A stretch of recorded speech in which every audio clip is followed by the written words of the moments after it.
Hello बच्चों, let's read the question. Question कह रहे हैं कि which of the following reaction represents calcination process. इनमें से आपके पास ये जो चार ऑप्शंस में रिएक्शंस गिवन है, बताना है कि इनमें से कौन सा आपका कैल्सिनेशन प्रोसेस को रिप्रेजेंट करता है।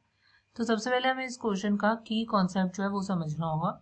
सो बच्चों देखो, की कॉन्सेप्ट लाई करेगा कि होता क्या है कि हमारे पास बेसिकली जब भी हम एक्सट्रैक्ट करते हैं एक मेटल को कंसंट्रेटेड ओर से, हमारे पास क्या होता है कि उसको हमें कन्वर्ट करना होता है एक ऐसी फॉर्म में जो सूटेबल हो for the reduction of metal, right. मतलब कहने का मतलब है कि जब हमें मेटल का जब हम क्या कर रहे हैं, एक्सट्रैक्शन कर रहे हैं, बेसिकली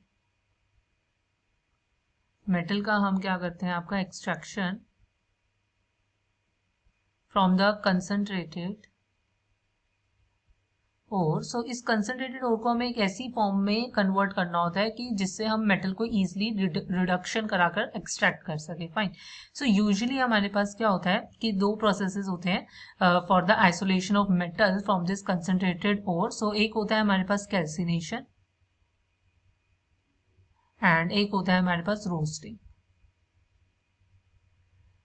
हमारे पास ये जो कैल्सिनेशन प्रोसेस होता है, ये हमारे पास क्या होता है, ये कन्वर्जन होता है आपके कंसंट्रेटेड ओर का to its oxide. Where as roasting में बेसिकली क्या होता है कि राइट, रोस्टिंग में बेसिकली हम क्या करते हैं कि रोस्टिंग में भी हम बेसिकली आपका क्या करेंगे कि हम आपके ऑक्साइड में ही आपके कंसंट्रेटेड और को कन्वर्ट करेंगे। बट डिफरेंस बस होता है यहाँ पर कंडीशंस का। कंडीशंस ये कहती है कि कंसंट्रेटेड कैल्सिनेशन के केस में हम बेसिकली जब हम करते हैं, यहाँ पर कैल्सिनेशन के प्रोसेस में आपके पास जो प्रोसेस होता है वो टेक्स प्लेस करता है in the limited supply of oxygen, और मैं कह सकती हूँ एब्सेंस ऑफ एयर में। और रोस्टिंग के केस में होता है कि आपके पास सप्लाई होता है एयर का, मतलब और को हीट किया जाता है in the presence of air, that is oxygen. ये डिफरेंस होता है इन दोनों प्रोसेस से। हम आपके कॉरेस्पॉन्डिंग ओर को कंसंट्रेटेड ओर को कन्वर्ट कर सकते हैं उसके कॉरेस्पॉन्डिंग ऑक्साइड में।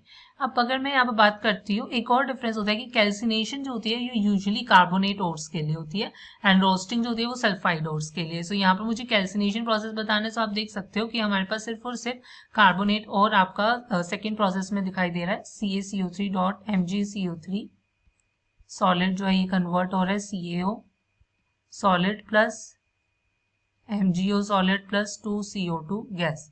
यही प्रोसेस जो है ये हमारा रिप्रेजेंट करेगा कैल्सिनेशन को। The final answer is option B.